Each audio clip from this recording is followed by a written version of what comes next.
जिद्दी बच्चों को हैंडल करना एक बहुत ही मुश्किल काम होता है। एंड हैरानी की बात है कि आज के टाइम पर ज्यादातर बच्चे जिद्दी ही होते हैं। एंड जब बच्चे अपनी जिद पे अड़ जाए तो बाप रे बाप, हमें अपनी नानी याद आ जाती है। उनको हैंडल करना बहुत ज्यादा मुश्किल हो जाता है। एंड अपने बच्चों को कैसे हैंडल करें ये समझना पेरेंट्स के लिए बहुत जरूरी भी है, ताकि आप उनको सही गलत का डिफरेंस बता पाए, अपनी लाइफ को थोड़ा इजी कर पाए। तो आज मैं कोशिश करूंगी आपको बताने की कि कैसे आप अपने जिद्दी बच्चों को हैंडल कर सकते हैं, उनको ठीक कर सकते हैं, उनको सही तरीके से हैंडल कैसे किया जाना चाहिए। आज करेंगे इसी बारे में बात। चलिए शुरू करते हैं वीडियो को। नमस्ते दोस्तों, मेरा नाम है उषा पुष्पा, आप देख रहे हैं किड्स टॉक। अगर आपके घर में कोई बच्चा है जो बेहद जिद्दी है तो समझ जाइए कि ये आपकी एक परीक्षा है, आपके धैर्य की परीक्षा है जो ऊपर वाला ले रहा है। सबसे ज्यादा धैर्य रखने की जरूरत आपको है। अगर आप में पेशेंस नहीं है तो बच्चे की जिद बढ़ती चली जाएगी, क्योंकि अगर पेशेंस नहीं होगा तो इम्पेशेंस होके आप उसके साथ मिसबिहेव करोगे, उसे डांटोगे, चिल्लाओगे, मारोगे। एंड इस सब बिहेव से आपका बच्चा और जिद्दी होगा, उसकी जिद कम नहीं होने वाली।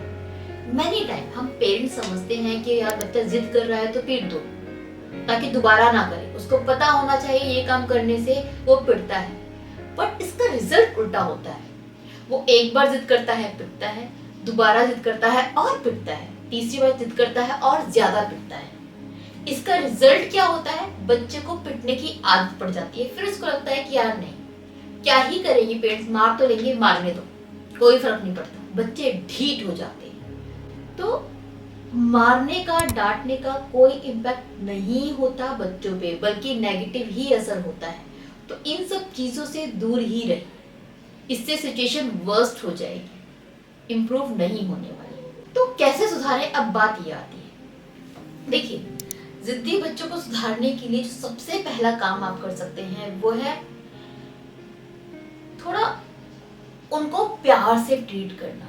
इनफैक्ट वो गुस्से में है, जिद पर है, तब भी जब आप उनसे बहुत प्यार से बातचीत करते हैं, उनको बहुत ध्यान से सुनते हैं, तो उनको समझ में आता है कि आप उन्हें समझ रहे हैं। तो बच्चों को प्यार से सुनना और बहुत संतुष्टि से उनके क्वेश्चंस का आंसर देना, अल्टीमेटली उनसे बहुत प्यार से बातचीत करके मैटर सुलझाना इज सो इम्पोर्टेंट।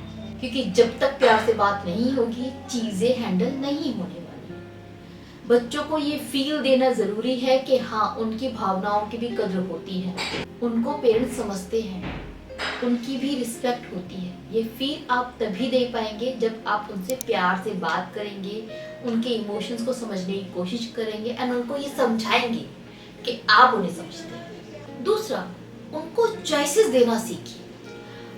समवेयर आप क्या करते हैं, हम लोग क्या करते हैं इनफैक्ट, कि बच्चों के ऊपर अपनी पसंद नापसंद थोपते हैं कि तुझे नहीं पता, तुझे ऐसे कपड़े पहनने, तुझे नहीं पता, तुझे ये काम करना है, तू नहीं जानता, तू ये नहीं, तू वो करेगा, तू नहीं जानता, हम जानते हैं। ये फील रहता है हमारे अंदर कि हम जानते हैं। तो इस फील को साइड कीजिए। जहां पर आपके बच्चे डिसीजन ले सकते हैं, उन चीजों में अपने बच्चों को फ्रीडम दीजिए कि वो हमेशा डिसीजन खुद लें अपने लिए।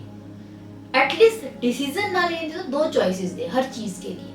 उनको क्या खाना है, क्या पहनना है, किससे बात करनी है, इन चीजों की चॉइसेस दे, उनको फ्रीडम दे कि इधर दिस और दैट। इससे बच्चों के अंदर एक सेंस आता है कि हाँ, उनकी चॉइस भी वैल्यू करती है, उनकी पसंद भी वैल्यू करती है। सो ये करना बहुत जरूरी है। इससे बच्चों को उनकी अहमियत का एहसास होगा, जिससे उनकी जिद कम होने में आपको हेल्प मिलेगी।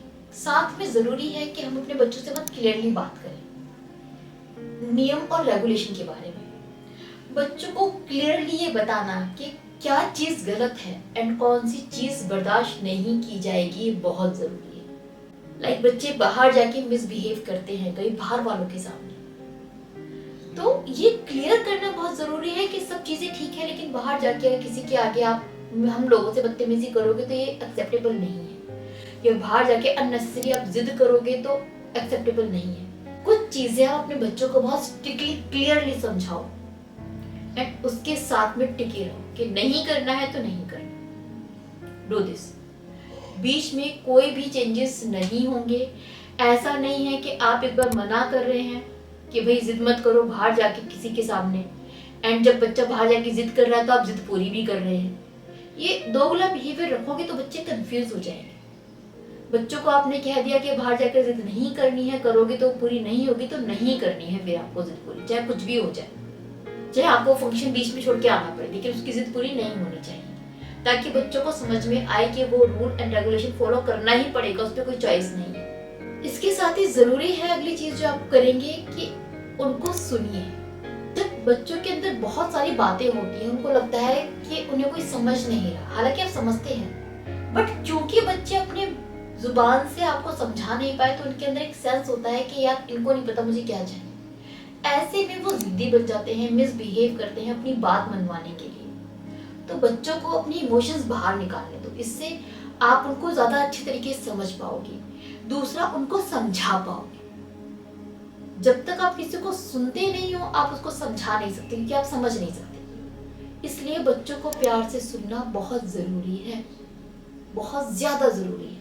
तो बच्चों को सुनिए, एंड इसके साथ ही जरूरी है कि बच्चों के लिए एग्जाम्पल सेट कीजिए। अगर आपका बिहेवियर खुद बहुत जिद्दी वाला है, बहुत मिसबिहेव आप करते हैं, बहुत अग्रेसिव बिहेव आप करते हैं, एंड फिर आप उम्मीद करते हो कि भाई मैं गुस्सा करता हूँ क्योंकि मेरे ऊपर तो बहुत स्ट्रेस है, ये गुस्सा क्यों कर रहा है, तो ऐसी आप उम्मीद नहीं रख सकते अपने बच्चों से। बच्चों को लॉजिक समझ में नहीं आती, इस चीज को ध्यान रखिए।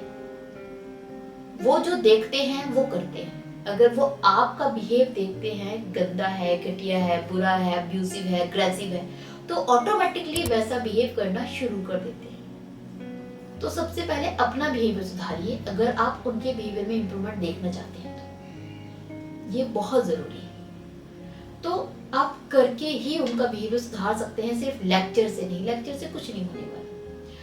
इसके साथ में जरूरी है कि आप उनके लिए पूरा डे सेट कीजिए। एक टाइमिंग होनी चाहिए हर चीज की, क्या करना है, कब करना है, किस टाइम पर सोना है, किस टाइम पर खाना खाना है, किस टाइम पर पढ़ाई करनी है, खेलने का क्या टाइम है।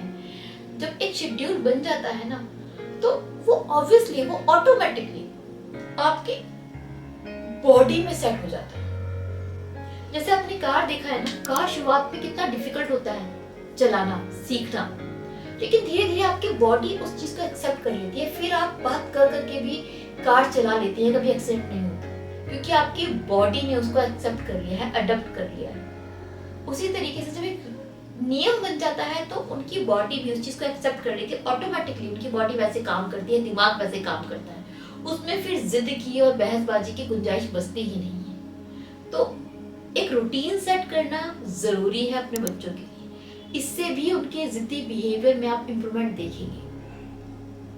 एंड इन सब चीजों से ऊपर अपने बच्चों पर चिल्लाना चीखना बंद कीजिए, इससे आप कभी भी उनका बिहेवियर सुधार नहीं पाएंगे, बल्कि बिगाड़ते ही चले जाएंगे। तो सबसे पहले तो ये काम करना अभी बंद कीजिए, उसके बाद बाकी चीजें फॉलो करना शुरू कीजिए। आप डेफिनेटली अपने बच्चों के बिहेवियर में इंप्रूवमेंट देखेंगे।